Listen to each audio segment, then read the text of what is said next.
أنا كزوج، أنا المسؤول عن سعادتي الزوجية، مش مراتي اللي مسؤولة تسعدني.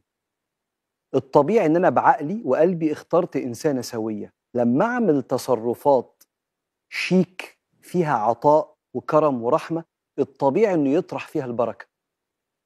إذا أنا المسؤول عن توفير جو صحي تظهر فيه مراتي بأحسن نسخة من شخصيتها.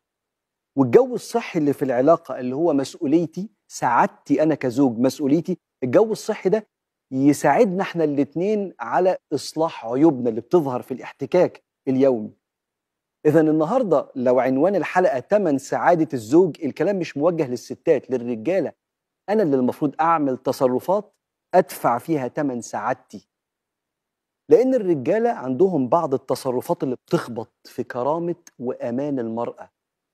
تصرفات ما تتنسيش بتخليها تدبل، وبعدين هو اللي بيجني ثمرة التعاسة، لأن دي مش أحسن نسخة من شخصيتها، بتتحول غصب عنها.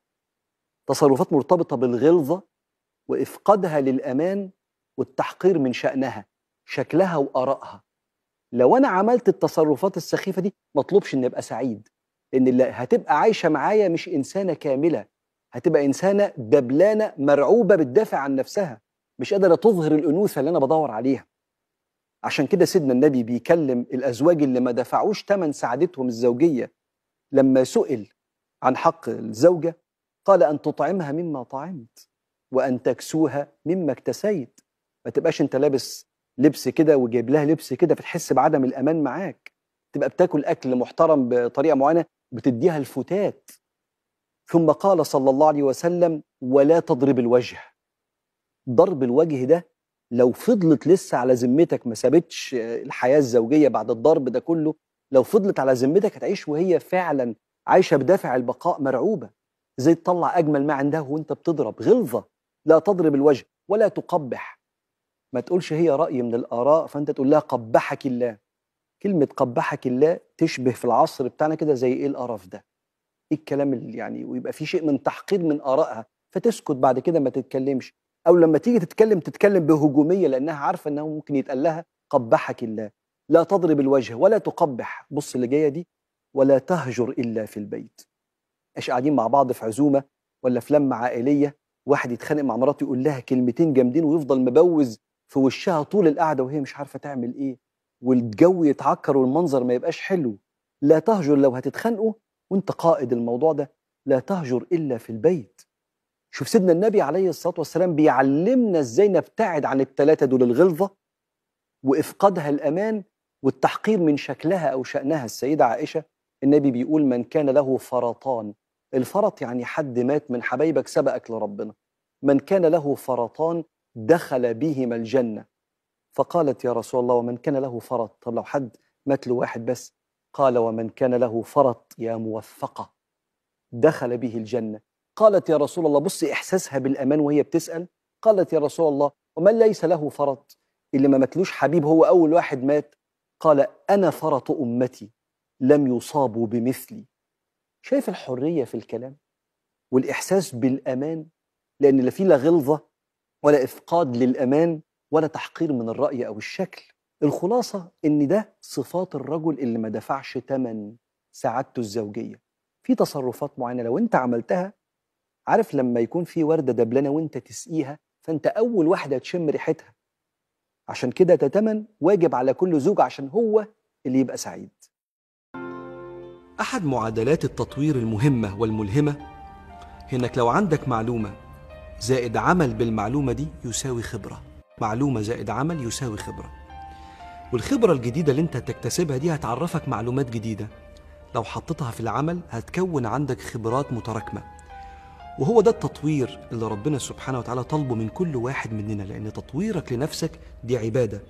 فالمؤمن القوي كما قال صلى الله عليه وسلم: المؤمن القوي خير وأحب إلى الله من المؤمن الضعيف. جرب المعادلة دي في كل جوانب حياتك، في الشغل أو في العبادات أو في الخبرات الاجتماعية. معلومة زائد عمل يساوي خبرة. واحد عرف معلومة إنه لو اشتغل وهو شاب، اشتغل في الصيف، ده شيء مفيد ليه في حياته، فقام بدأ ينزل يشتغل، فحط المعلومة في الفعل، فتكون عنده خبرة صغيرة في سوق العمل، الخبرة دي عرفته أنه محتاج بعض المهارات الأساسية في التواصل عشان يعرف ينجح وهو لسه بيشتغل موظف صغير. فتعلم مهارات التواصل الأساسية، دي معلومة جديدة، وقام حاططها في الفعل. فتفاجئ أنه عمال يتطور في منصبه وبقى مسؤول عن 2 بيشتغلوا معاه. فتفاجئ أنه هو بعد العمل ده محتاج بعض مهارات القيادة، فتعلم مهارات القيادة، دي معلومة جديدة وبدأ يشتغل بيها، حطها في الفعل لغاية ما بقى مدير كبير. على فكرة دي دورة حياة أي موظف ناجح، خبرات متراكمة، معلومات زائد عمل. جرب معادلة معلومة زائد عمل يساوي خبرة، جربها في الصلاة. يعني مثلا أنت عرفت أن معلومة أن الصلوات ال5 فريضة، فحطتها في العمل، بدأت تصلي، فتكون جواك خبرة جديدة مع ربنا، مشاعر جديدة اسمها الخشوع. الخشوع ده شعور جميل، فأنت بتسأل المشايخ أنا عايز أحافظ على الخشوع ده، فقالوا لك عشان تحافظ على الخشوع اتعلم أحكام التلاوة علشان تستمتع أكتر بالقرآن. فرحت اتعلمت معلومات جديدة اسمها أحكام التلاوة وحطتها في الفعل. خدت بالك انت فين دلوقتي؟ ما كنتش بتصلي، انت دلوقتي بتصلي بالقرآن بأحكام التلاوة. دي دورة حياة العابد. انت بكرة وانت بتقرأ قرآن ومستمتع هتروح تقرأ في التفسير، ولما تقرأ في التفسير تحطه في الفعل، انت بقيت قريب جدا من ربنا. خدت بالك ان الحلقة المفقودة دايما في معادلة التطوير مش المعلومة. احنا عندنا معلومات كتير لكنها معطلة. الحلقة المفقودة هي العمل. كم واحد مننا عنده معلومات متعطلة لا تساهم في تطويره بسبب انه مش بيعمل بيها؟ فجوة كبيرة عنده ما بين المعلوم والمعمول. الفجوة دي لم يسمح بها رسول الله صلى الله عليه وسلم.